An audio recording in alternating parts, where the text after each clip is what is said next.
The Aussies beat you back in February in London. How satisfying was it to go to their own patch and take gold and break a world record? Yeah, it was unbelievable really. We knew we'd close the gap and we knew we'd have a good chance of beating them, but we didn't really think the world record would go. But yeah, like you say, to go over there and do it was a great feeling.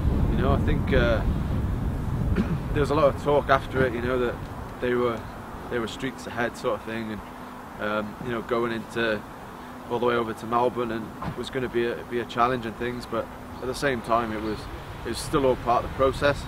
And you know, we were saying that from, well, since the start of in January, you know, that, you know, the games was what it was all about, and if we got second at the World Cup and the Worlds, then, and we still won the games, that was all that mattered, and which is true. But you know, the Worlds are still the Worlds, and it still means a lot to all of us. So yeah, to go over there and win it was just amazing. You've been changing between track and road quite a bit this year. Which is the hardest to switch to and back from? I think coming back onto the track is probably the hardest. It's just because the cadence is so much faster, the power's higher. At least on the road you can kind of duck and dive a bit and hide. Team pursuit, there's no hiding. You can either hold the pace or you can't.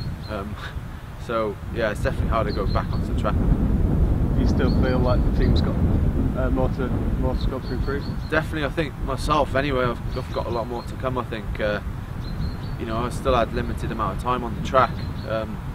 So yeah, once we get into June and July, that's when I really feel and make the big gains, like we did before Beijing really. So yeah, hopefully we can have a similar sort of outcome.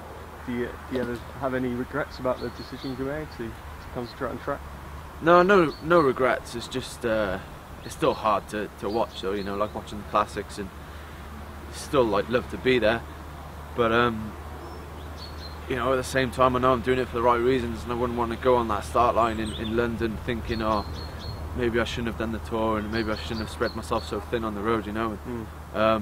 So yeah, I know I'm definitely doing it for the right reasons, but it's still hard to watch really. Still love to be there.